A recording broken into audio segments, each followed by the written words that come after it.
नमस्कार दोस्तों, स्वागत है एक बार फिर आपके अपने YouTube चैनल जीवा स्टडी पर। मैं वरिष्ठ अध्यापक मुकेश कुमार जांगड़ आपका स्वागत करता हूं। तो आज हम जो है कलाम की जो सेकंड ग्रेड की ऑफलाइन टेस्ट सीरीज चल रही है उसका टेस्ट नंबर 11 देखेंगे। और आज अपनी जो है पहली क्लास है माइनर टेस्ट 11 की। तो आज का पहला क्वेश्चन है, आज अपना टॉपिक रहने वाला राष्ट्रपति। ठीक है, क्या टॉपिक रहने वाला है? राष्ट्रपति। तो आज का पहला क्वेश्चन है कि राष्ट्रपति की समाधान की शक्ति में शामिल कौन सा नहीं है। ठीक है, राष्ट्रपति की समाधान की शक्ति में कौन सा शामिल नहीं है? तो सबसे पहले लघुकरण। तो देखो लघुकरण जो है शामिल है। इसमें क्या होता है, सजा की जो है प्रकृति को बदल जाता है, प्रकृति बदलती है। ठीक है, प्रकृति बदलती है। और जैसे आप कह सकते हो, जैसे किसी को जो है मृत्यु दंड दिया हुआ था, क्या मृत्यु दंड यानी फांसी की सजा थी, उसको क्या कर दिया, चेंज करके आजीवन कारावास कर दिया। क्या कर दिया? आजीवन कारावास कर दिया। मतलब जो है सजा को कम कर रहे हैं, लेकिन क्या, प्रकृति बदल कर। ठीक है, प्रकृति में परिवर्तन करके सजा को क्या कर रहे हैं, कम कर रहे हैं। फिर आता है परिहार। परिहार में क्या होता है, प्रकृति बदलती नहीं है। क्या नहीं है? प्रकृति बदलती नहीं है और सजा को कम करते हैं। जैसे जो है 10 साल की कोई को सजा हो रखी है, उसको 5 साल की सजा कर दें। ठीक है, ये होता है 10 साल की सजा को कितना का कर दे, 5 साल की का। फिर आता है विराम। विराम में आता है कि जो है सजा को रोक देना। क्या कर देना? रोक देना। कुछ समय के लिए सजा को क्या कर देना, रोक देना। एक आती है पूर्ण क्षमा। क्या आती है? पूर्ण क्षमा। पूर्ण क्षमा में क्या होता है, सभी दंड और जो उनके जो प्रति आदेश आए हुए हैं उन सब का जो है क्या कर देना, क्षमा कर देना उन सबको। ठीक है, तो स्थानांतरण जो है ये किसी भी प्रकार का जो है समाधान की शक्ति में शामिल नहीं है। और एक बार और बात और बता देता हूं कि राष्ट्रपति की जो समाधान की शक्ति है वो आपकी अनुच्छेद 72 में है। ठीक है, कौन से अनुच्छेद में है? अनुच्छेद 72, आर्टिकल 72, अनुच्छेद 72 में जो है राष्ट्रपति की समाधान की शक्तियों का वर्णन मिलता है। अगला क्वेश्चन, क्वेश्चन नंबर 2। क्वेश्चन 2 बोल रहा है कि राष्ट्रपति द्वारा राज्यसभा में सदस्यों के मनोनयन हेतु अनुच्छेद 80 में वर्णित आवश्यक आधार कर्म से है। मतलब कर्म से लिखना है आपको। सबसे पहले तो आपको एक क्वेश्चन जो है प्रश्न में मिल रहा है आपको कि जो है राष्ट्रपति जो है राज्यसभा में सदस्यों का मनोनयन कौन से अनुच्छेद के तहत करता है? तो अनुच्छेद 80 के तहत। और उनकी वर्णित जो आवश्यकताएं हैं, उनका जो आधार है, उनका कर्म से जो नाम है वो ध्यान रखना। सबसे पहले इसमें आता है साहित्य। तो साहित्य पहले आता है, तो ये दो तो कैंसिल हो गए। तो सबसे पहले आता है साहित्य। ठीक है, उसके बाद आता है विज्ञान, फिर आता है कला और फिर आता है समाज सेवा। तो उत्तर जो हो जाएगा इसका ऑप्शन नंबर 4। जो क्रम लिखा हुआ है ना राष्ट्रपति का जो है राज्यसभा में सदस्यों के मनोनयन का अनुच्छेद 80 में, वो है साहित्य, विज्ञान, कला और समाज सेवा में जो है आपका कोई उपलब्धि हासिल कर रखी हो तो आप जो है सदस्यों का मनोनयन कर सकते हैं। तो वापस ध्यान रखना, साहित्य, विज्ञान, कला व समाज सेवा, से शुरू और सह पर क्या हो रहा है, खत्म हो रहा है। अगला क्वेश्चन, क्वेश्चन नंबर 3। तीसरा क्वेश्चन बोल रहा है कि राष्ट्रपति के निर्वाचन में राज्य का मुख्यमंत्री मतदान करने के लिए पात्र नहीं होता यदि। तो देखो सबसे पहले बात हम करते हैं कि राष्ट्रपति के जो निर्वाचन में भाग कौन कौन लेता है। तो सबसे पहले कौन लेता है? लोकसभा के सदस्य। कौन? लोकसभा के निर्वाचित सदस्य। ये भी ध्यान रखना, लोकसभा के निर्वाचित सदस्य। निर्वाचित सदस्य मतलब जो चुनाव करके आए, मनोनीत नहीं होने चाहिए। और लोकसभा में आजकल तो वैसे भी मनोनयन नहीं होता है। ठीक है, दूसरा राज्यसभा के निर्वाचित सदस्य। राज्यसभा के निर्वाचित सदस्य, निर्वाचित सदस्य। ठीक है, तीसरे हैं आपके राज्यों की जो विधानसभाएं हैं, विधानसभाओं के निर्वाचित सदस्य, विधानसभा के निर्वाचित सदस्य। ठीक है, ये भी आपको ध्यान रखना है। तो देखना, लोकसभा के निर्वाचित सदस्य, राज्यसभा के निर्वाचित सदस्य और विधानसभा के निर्वाचित सदस्य। तो इन तीनों से क्या पता चला? एक तो कि मनोनीत सदस्य कभी भी भाग नहीं लेते। ठीक है, राज्यसभा में जो मनोनीत सदस्य हैं वो जो है राष्ट्रपति के चुनाव में भाग नहीं लेते। दूसरा आपका जो है विधानमंडल के सदस्य, सॉरी विधान परिषद के सदस्य। जो विधानमंडल होता है राज्यों में, कहीं पर 2-2 सदन है, जिसमें जो है विधानसभा के साथ विधान परिषद है। तो विधान परिषद के सदस्य भी जो है राष्ट्रपति के चुनाव में भाग नहीं लेते। तो देखना, एक तो मनोनीत सदस्य, चाहे वो लोकसभा से हो या राज्यसभा से, वो जो है आपके राष्ट्रपति चुनाव में भाग नहीं लेते। और एक विधान परिषद के सदस्य, विधानसभाओं के लेते हैं। एक बात आपको ध्यान रखना है, जो ये मनोनीत सदस्य ना, ये चुनाव में भाग नहीं लेते, लेकिन महाभियोग की प्रक्रिया में भाग लेते हैं। किसमें? महाभियोग की प्रक्रिया में भाग लेते हैं। तो कई बार क्वेश्चन ऐसा आ जाता है कि ऐसे सदस्य कौन से हैं जो राष्ट्रपति के चुनाव में तो भाग नहीं लेते, लेकिन जो है राष्ट्रपति के महाभियोग में जो है भाग लेते हैं। तो ध्यान रखना, राज्यसभा के मनोनीत सदस्य।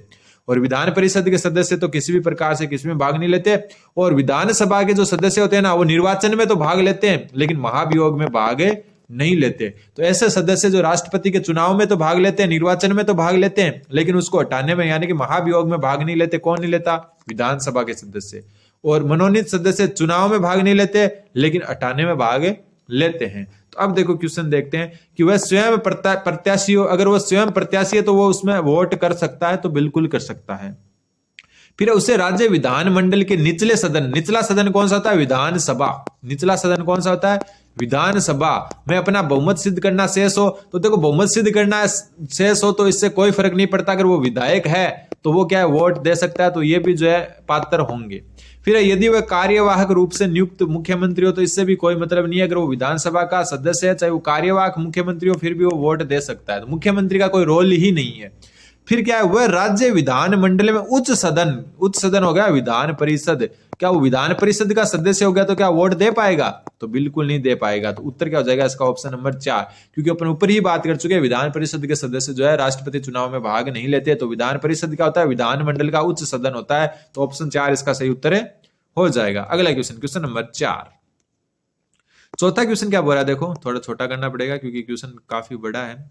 निम्नलिखित में से असत्य कथन, एक मिनट, निम्नलिखित में से असत्य कथन का चयन करें। कौन सा असत्य है? सबसे पहले, राष्ट्रपति के निर्वाचन से संबंधित किसी वाद का निर्णय सर्वोच्च न्यायालय करता है। तो बिल्कुल सही बात है। राष्ट्रपति के निर्वाचन में कोई भी वाद विवाद हो जाता है तो उसका जो निर्णय होता है ना वो सर्वोच्च न्यायालय करता है।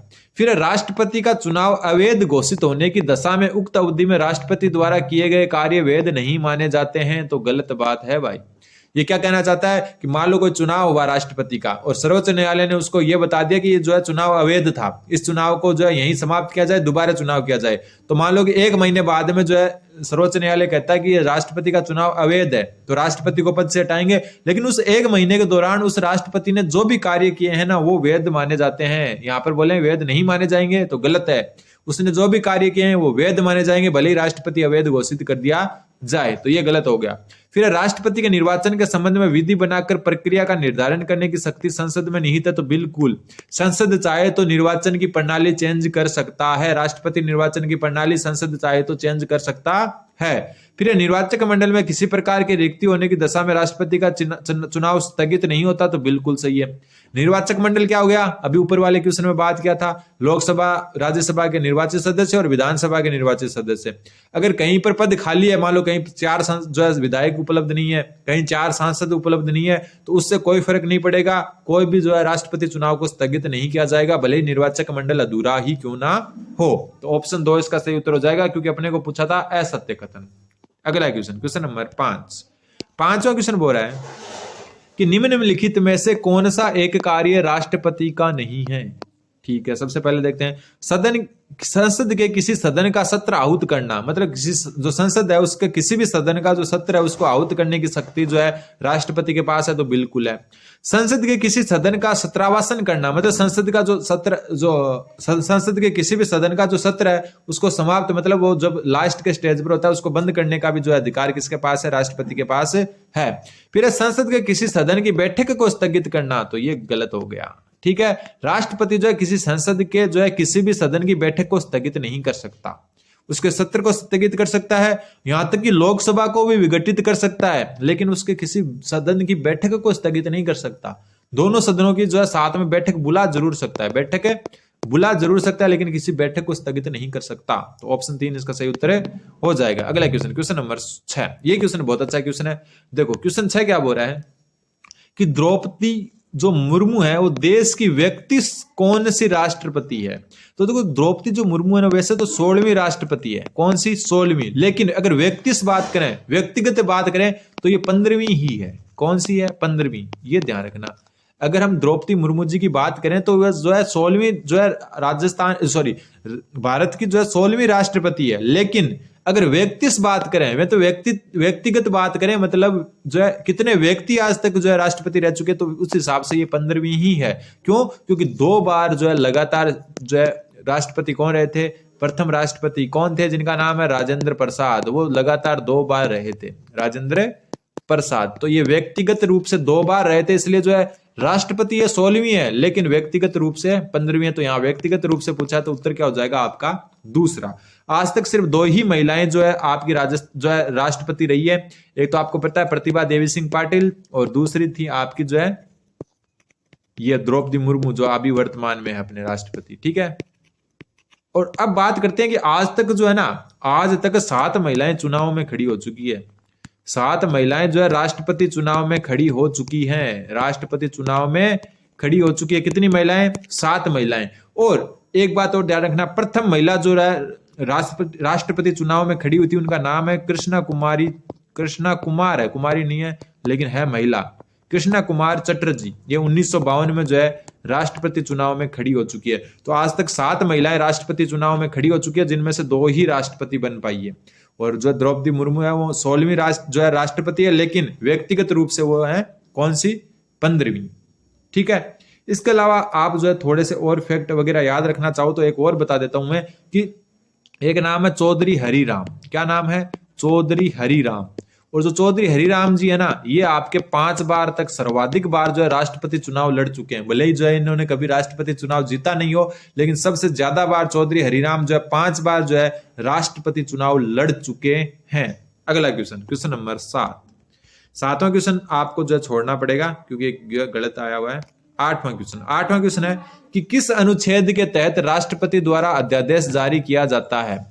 तो आपको पता है राष्ट्रपति कोई भी अध्यादेश जारी कर सकता है, तो कौन से अनुच्छेद के तहत? तो अनुच्छेद 123 के अंतर्गत जो है राष्ट्रपति कोई भी अध्यादेश जारी कर सकता है। अगला क्वेश्चन नंबर 9। इस क्वेश्चन में इतना कुछ खास है नहीं। 9वां क्वेश्चन, ये अच्छा क्वेश्चन है। 9वां क्वेश्चन बोल रहा है आपका कि संविधान के अनुच्छेद 352 के अंतर्गत राष्ट्रीय आपातकाल निम्नलिखित में से किस आधार पर नहीं लगाया जा सकता? तो देखो 3 प्रकार के आपातकाल है। एक तो अनुच्छेद 352 में है, ठीक है, एक आपका अनुच्छेद 356 में है, ठीक है, और एक अनुच्छेद 360 में है। जो 352 वाला जो आपका आपातकाल है उसको कहते हैं राष्ट्रीय आपातकाल। आज तक 2 बार लग चुका है राष्ट्रीय आपातकाल। कौन सा आपातकाल? राष्ट्रीय आपातकाल। और आज तक कितनी बार लग चुका है? 2 बार। ठीक है, फिर जो है 356, इसको कहते हैं आप जो है राष्ट्रपति शासन। ये राज्यों में लगाया जाता है राष्ट्रपति शासन, ये तो अनेकों बार लग चुका है। फिर है 360 क्या बोल रहा है? सॉरी, ये 3 बार लग चुका है, 2 + 1 3 बार। ठीक है, आगे बात करेंगे। 2 बार बाह्य आक्रमण के कारण और 1 बार जो किसके कारण? सशस्त्र विद्रोह के कारण, आंतरिक अशांति या सशस्त्र विद्रोह के कारण लग चुका है। और 360 के कारण जो लगता है जो है आपका वो है वित्तीय आपातकाल, जो भारत में आज तक जो है कभी नहीं लगा है। ठीक है, राष्ट्रपति शासन बहुत राज्यों में लगते हैं और लगते रहेंगे, लेकिन जो 352 के अंतर्गत राष्ट्रीय आपातकाल है वो 3 बार लग चुका है, और 360 के अंतर्गत जो वित्तीय आपातकाल है वो अभी तक नहीं, कभी भी नहीं लगा, और भगवान चाहे कभी लगे भी नहीं। ठीक है, तो देखो जो अनुच्छेद 352 में जो राष्ट्रीय आपातकाल लगता है उस किसके आधार पर नहीं लगाया जा सकता? तो देखो युद्ध एवं बाहरी आक्रमण के आधार पर लगाया जा सकता है और सशस्त्र विद्रोह के आधार पर लगाया जा सकता है। तो बचा क्या? तीसरा। उत्तर क्या हो जाएगा? तीसरा। आंतरिक अशांति के जो है हिसाब से कभी भी जो है आपका राष्ट्रपति शासन नहीं लगाया जा सकता, लेकिन हमेशा से ऐसा बिल्कुल नहीं था। 44वां संविधान संशोधन, कौन सा? 44वां संविधान संशोधन ये हुआ था आपका 1978 में। इसमें क्या किया गया? पहले आंतरिक अशांति नाम आता था, क्या आता था? आंतरिक अशांति। और इस आंतरिक अशांति को जो है बाद में क्या कर दिया गया? सशस्त्र विद्रोह नाम दे दिया गया, सशस्त्र विद्रोह। तो ये नाम ध्यान रखना आप। पहले जो है आंतरिक अशांति के कारण लगते थे, और भारत में 1 बार लग भी चुका आंतरिक अशांति के कारण, 2 बार बाह्य आक्रमण के कारण लग चुका है। लेकिन जो आपका अनुच्छेद 342 में पहले क्या लिखा हुआ था? युद्ध एवं बाहरी आक्रमण व आंतरिक अशांति के आधार पर आपातकाल लगाया जा सकता है। लेकिन 44वें संविधान संशोधन 1978 के तहत जो आंतरिक अशांति शब्द था ना, उसको चेंज करके क्या कर दिया? सशस्त्र विद्रोह। तो ऑप्शन जो है 3 इसका सही उत्तर हो जाएगा। सशस्त्र विद्रोह के आंतरिक अशांति के आधार पर कोई भी आपातकाल वर्तमान में नहीं लगाया जा सकता। तो अच्छा क्वेश्चन था ये। अगला क्वेश्चन नंबर 10। 10वां क्वेश्चन बोल रहा है कि राष्ट्रपति की वित्तीय शक्तियों के संबंध में निम्नलिखित में से असत्य कथन का चयन करना है। तो सबसे पहला है कि धन विधेयक को धन विधेयक के रूप में स्थापित करना, तो ये राष्ट्रपति का कार्य नहीं है, और यही आपका उत्तर हो जाएगा, क्योंकि असत्य पूछा था तो पहला ही असत्य है। देखो धन विधेयक के बारे में मैं आपको बता देता हूं कि धन विधेयक धन विधेयक है या नहीं। ठीक है, यहां जो पहली लाइन है ना कि धन विधेयक को धन विधेयक के रूप में स्थापित करना, मतलब धन विधेयक है या नहीं, ये डिसाइड करता है आपका कौन, जो लोकसभा अध्यक्ष। कौन डिसाइड करता है? लोकसभा अध्यक्ष। लोकसभा अध्यक्ष है ना, वो क्या करता है? धन विधेयक को धन विधेयक के रूप में स्थापित करता है।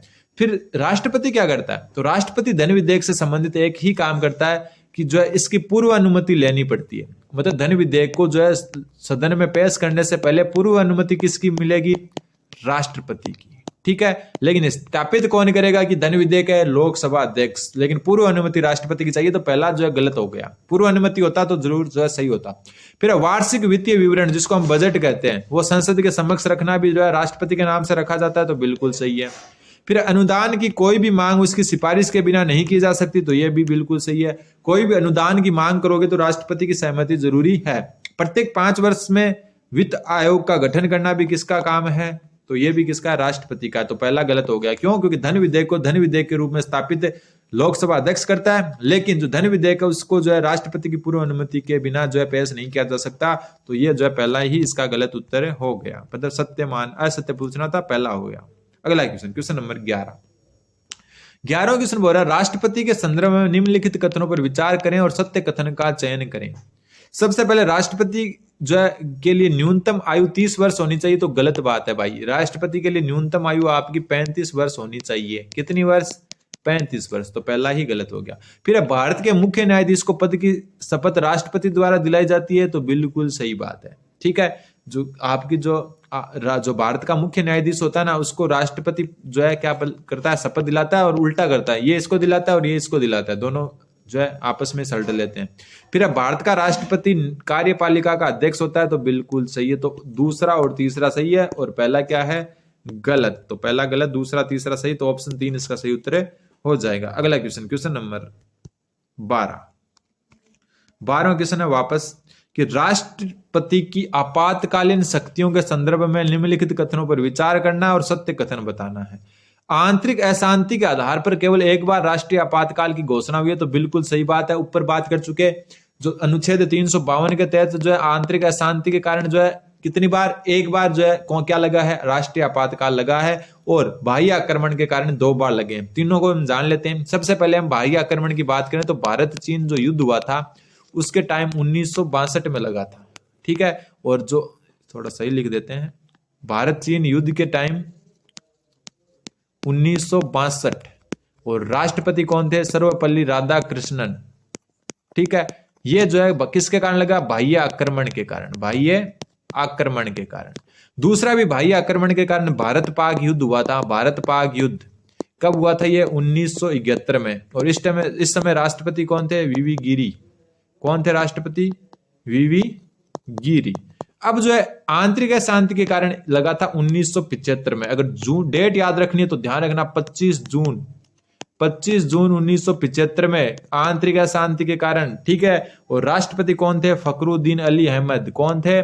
फखरुद्दीन अली अहमद। ये याद रखना सबसे इंपॉर्टेंट बन सकता है।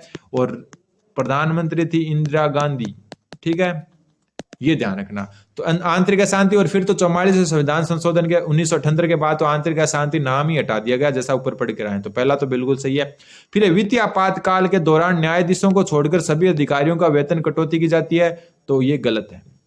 ठीक है, क्यों? ये तो आपने सबने पढ़ लिया होगा। तो देखो पहला तो सही है। दूसरा देखो, वित्तीय आपातकाल में जो है अनुच्छेद जो 360 के दौरान लगता है, उसमें न्यायाधीशों को छोड़कर सभी अधिकारियों के वेतन की कटौती की जाती है, तो ये गलत है। क्योंकि न्यायाधीशों की भी वेतन कटौती होती है, तो ये गलत हो गया।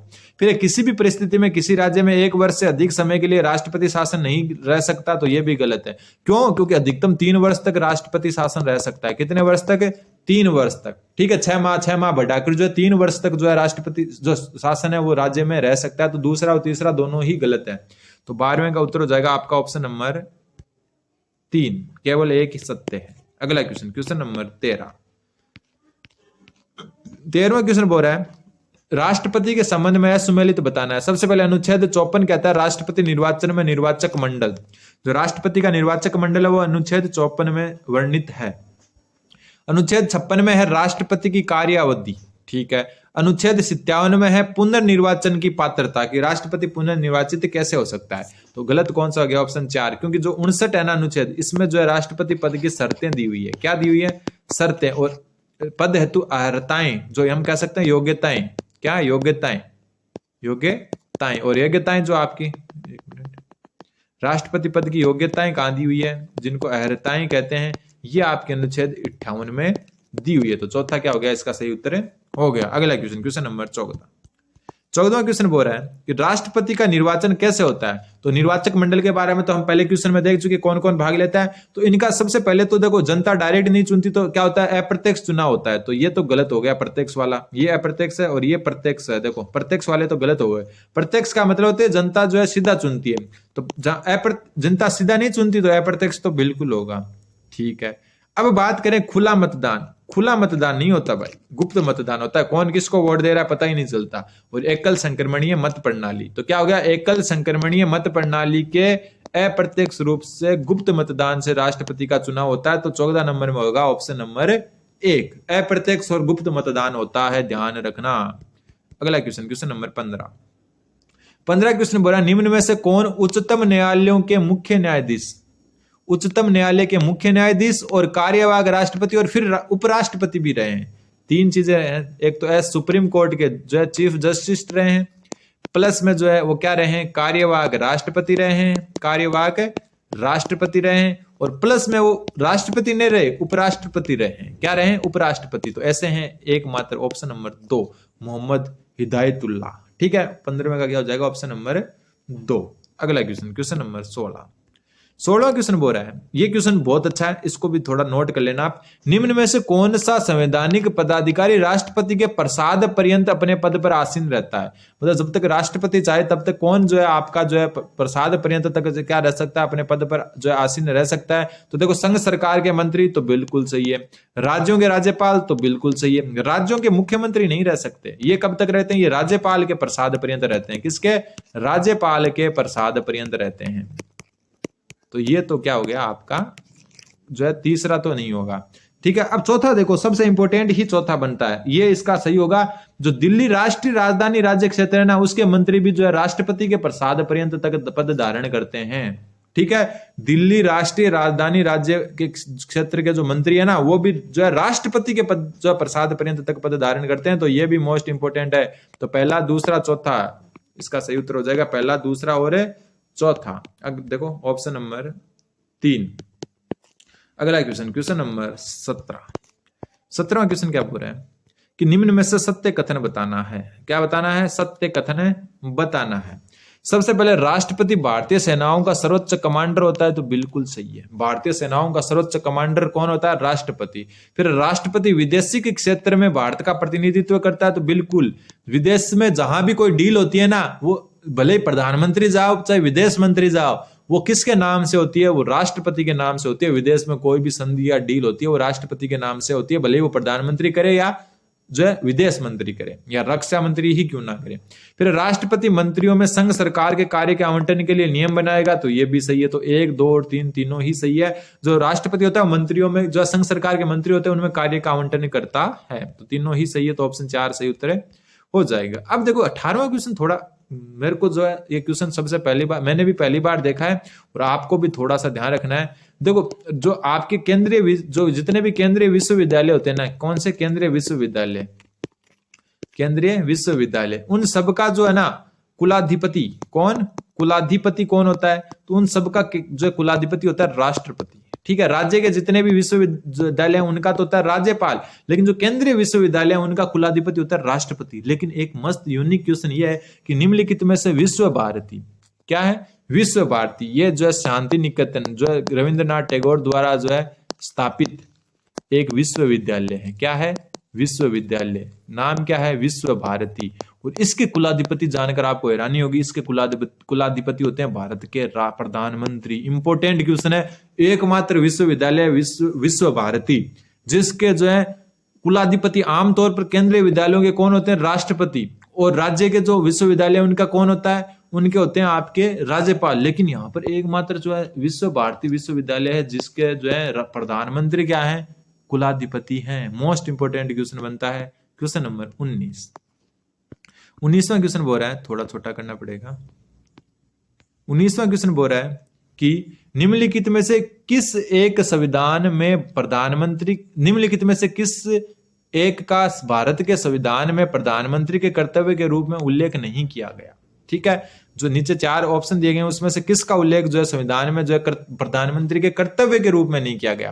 तो सबसे पहला है, वह संघीय मंत्रिपरिषद के प्रशासन व विधान संबंधी सभी विनिश्चय राष्ट्रपति को संसूचित करेगा। तो बिल्कुल सही है।